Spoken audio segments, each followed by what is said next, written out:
And welcome back to the Cincinnati Reds franchise mode here on MLB The Show 24. This is episode number 3 of this Reds franchise. And if you saw the last 2 episodes, the Reds have gotten out to a hot start here to start off the 2024 season. However, we're starting to cool down a little bit, as you see here on the sim. We lost a 4-game series and lost every single game of that 4-game series against the Philadelphia Phillies and went on a total 6-game skid. So currently going into the series that we're going to be playing today against the Baltimore Orioles, the Reds are 19-13. We have a slight lineup adjustment tonight, giving Spencer Steer the night off. He has been struggling in the lineup. Instead, we're going to let Jonathan India be the DH and bat 6th in this game as well. TJ Friedl coming to this game batting .356. Elly De La Cruz is struggling a little bit at .224, and then Matt McLain and Jeimer Candelario in the 3 and 4 man batting .324 and .325 respectively. And shout out to Will Benson as well, coming in at .299 with his batting average. So the Reds are mashing the baseball. The problem has been the pitching so far. Nick Lodolo unfortunately has been kind of part of that problem. 6.75 ERA so far this season, 28 innings pitched, and a 2-3 record.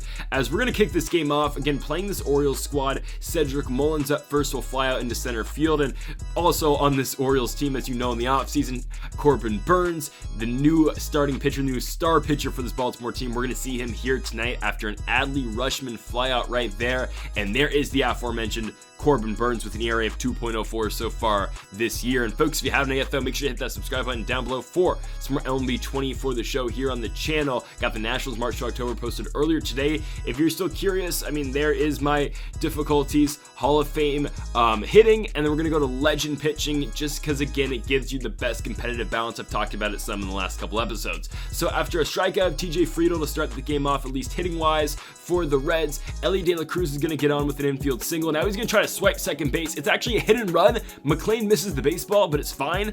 Elly is going to go on to take second base. So now giving a runner in scoring position for a 3-hole guy. And Matt McLain, again, coming into today batting .324, is going to drive in Elly De La Cruz. It's an RBI single, and it's 1-0 for the Reds. And Jeimer Candelario has been off to a hot start here in Cincy, and the Candyman does it again. Jeimer Candelario, 3-0 for the Cincinnati Reds. Again, Hall of Fame difficulty on hitting. I don't want to go to legend. I've talked about that at length before, but 398 feet for Jeimer Candelario, the switch hitting third baseman, of course, came over from the Tigers, then to the Nationals, the Cubs last season, traded at the deadline, and now mashing the baseball for the Cincinnati Reds. Will Benson going to strike out, and Jonathan India is going to pop out into foul ground, but there is the first baseman and Ryan O'Hearn. Let's move to the top of the second inning. Here comes the switch hitting outfielder Anthony Santander. Santander goes opposite field. Not the best hit baseball, but against the shift, it's going to get down, and Santander is going to be on with a leadoff double. Here comes Gunnar Henderson. He's going to put one on the ground to Elly De La Cruz. You know the arm Elly has got, and he will put away Henderson at first base, and Santander stays put at second. He's not going to stay put for long. Ryan O'Hearn up the middle. TJ Friedl coming to the plate, but barely in there in time. Will be Santander. 3-1 now the score. With the Reds, though, still in the lead. Here comes Colton Cowser. Strikeout swinging at Lodolo on the slurve. Lefty. Now up will be Kjerstad, and he is going to pop out to Candelario in foul ground. So the O's do get one, but still Cincinnati up by 2 as Jake Fraley will lead off the bottom of the second by hitting that sinker into center field. It will get down for a base knock. He'll be on first for Tyler Stevenson. We're going to send him. Stevenson misses, but hey, we'll take it. Fraley swipes second base, just like how we scored in the last inning. We get a guy into a scoring position, and Tyler Stevenson does not do what Matt McLain did. He'll strike out. Here comes Christian Encarnacion. He will ground out to short over to Gunnar Henderson. 2 gone, runner on second for TJ Friedl on the 2-2 pitch. Friedl hits that ball into left field. And yes, I know I'm finally getting the name right. Again, that was on me the first couple episodes of this series. Friedl flies out. Let's go to the top of the third. The speed demon, Jorge Mateo, is going to get that one to fall right in front of Will Benson. A lot of speed on the base paths now for Baltimore, and that's not going to help. Lodolo walks Mullins. First and second, no outs for Austin Hayes. Seems like a bunt situation, but the Orioles gonna let him rip, and that was a wise decision by the O's. That's gonna score 1. Here comes Cedric Mullins to the plate. Elly De La Cruz, the arm, got him! Don't run on Elly De La Cruz. Ellie guns out Cedric Mullins. It's going to be now 2-3 after that RBI, but Adley Rutschman strikes out. A timely strikeout right there for Cincinnati. Santander on the 1-2 pitch hits one hard on the ground. Ellie's going to bobble it. Can he get to first in time? He can't. Corners, 2 outs. Gunnar Henderson, the batter, on the 2-1 pitch, and that is a key out right there. Shout out Nick Lodolo getting that out right there. Let's move to the bottom of the 3rd inning. Cincinnati up by 1. Ellie De La Cruz first hits one opposite field. That ball will get down in the gap. 99 speed out of Ellie De La Cruz. Again, it's going to be hard to leg that one into a triple. We'll take it.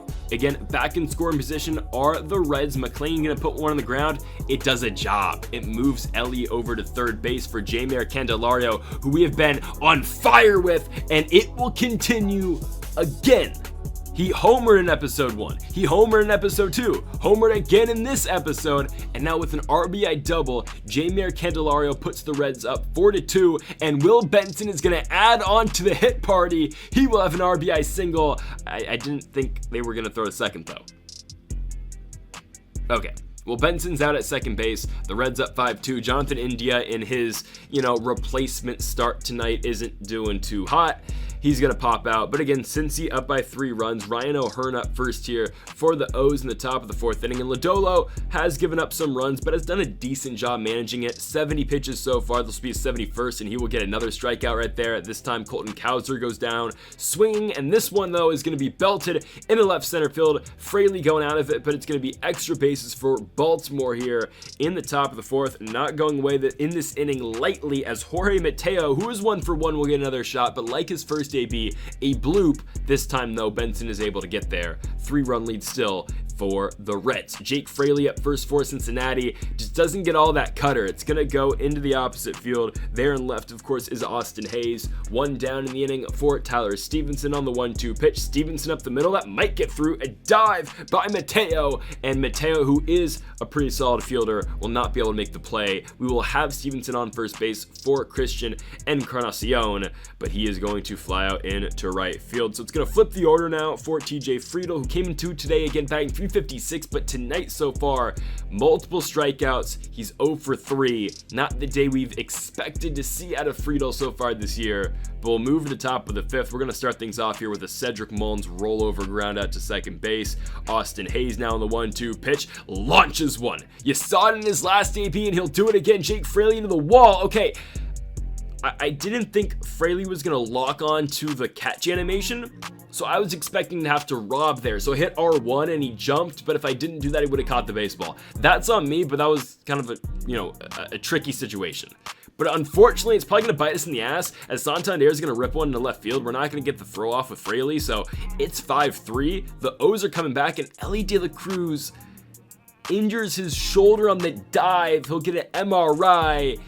And in comes Spencer Steer. He will not be playing short. We'll move him over to second base, but luckily we're going to get a good double play turn right there. But Steer, who moves to second base, can only get one at first. O'Hearn on the 2-2 into left field. Fraley thankfully gets there. So the Reds still have the 2-run lead. We just moved Steer over to second base, and Matt McLean is playing short for the rest of the night. If you're wondering about the Ellie De La Cruz injury, thankfully he will only be likely serving one term on the 10-day injured list. He will be fine. It's just going to be a short-term injury for Ellie De La Cruz. Again, we have a simple fix. Jonathan India can just slide it right into the lineup. Steer can keep DHing, or we can just do vice versa, right? We'll be fine without Ellie De La Cruz. I mean, hopefully we won't miss him too much with his bat, but unfortunately for us, Ellie De La Cruz has not been the superstar, in the batting lineup for us. He does bat second, but again, our solid guys and our core guys are Friedel, McLean, Candelario, and Benson so far this year.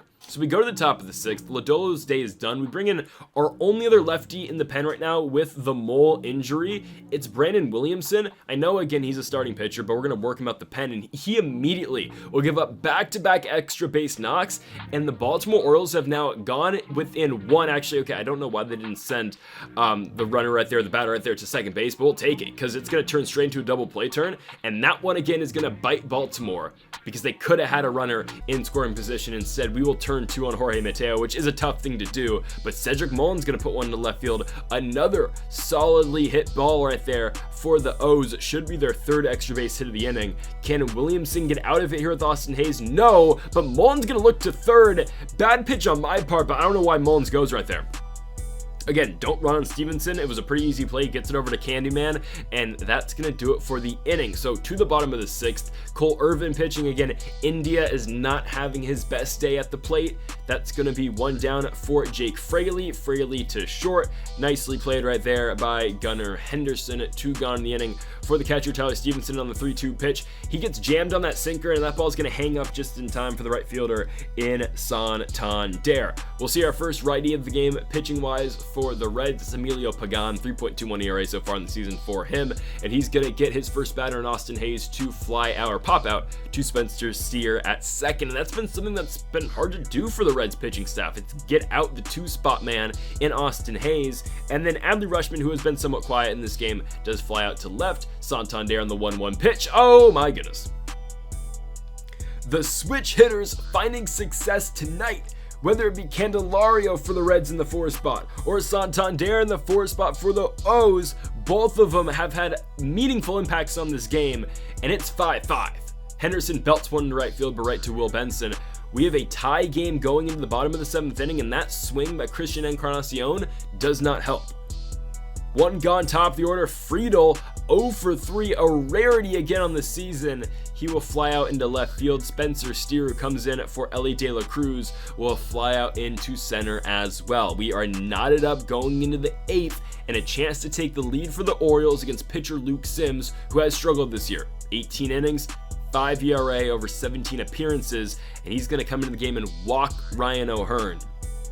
7 spot up. Colton Cowser, he's 1 for 3. Cowser into left field, right to Jake Fraley. Fraley is under it, and that will be the first out of the inning. So again, for Sims, he gets the bottom of the order, 8 spot up on the 1-1 pitch. It is the rookie in Kjerstad, and he is going to pop out to Candelario, again, probably butchering his name. My apologies. 2 gone for Ryan Mountcastle. He's the pinch hitter, batting 300 on the year, and Sims sets him down with the slurve. We go to the bottom of the 8th. Matt McClain, we've got our guys up who we want in this situation, but he lines out to 2nd. Now Jeimer Candelario! Perfect! Deep center field! Going back as Mullins, it's up! It's out of here! The Candyman does it again! His 2nd of the game. He had the RBI double that brought in Ellie De La Cruz earlier, but Jeimer Candelario, 10 home runs so far this season. It is a career year for Jeimer Candelario here in Cincinnati. I mean, we're not talking about a trade deadline candidate at this point. We're talking about potential franchise piece in Jeimer Candelario. Maybe I shouldn't get too far ahead of myself right there, but I mean, still, Jeimer Candelario is balling right now. And now we get to see our closer for the first time in the series. It's Alexis Diaz. 16 opportunities, 14 saves, 2.25 ERA. Cedric Mullins, see you later. Strikeout look, and Austin Hayes. Oh, we cannot get this guy out. It will be another Austin Hayes hit. And now the go-ahead run to the plate. Adley Rutschman, he's 0 for 3. He will now be 0 for 4. Jake Fraley's in left field. Down to their final out are the Orioles. It's Anthony Santander. Santander in right field. Oh my goodness, he has done it again. No, it's gonna get over the wall. Oh, it saves us. Oh my goodness. 2nd and 3rd, 2 outs. Could have had runner should have scored on that play, but ground rule double. He can only go to 3rd base. We will walk Gunnar Henderson. They are loaded for Ryan O'Hearn. Alexis Diaz on the 1-1 pitch. O'Hearn gets popped up into left field. Jake Fraley's under it, and Alexis Diaz secures his National League leading 15th save so far of the 2024 MLB season. Diaz has saved 15 out of the 20 games so far this season.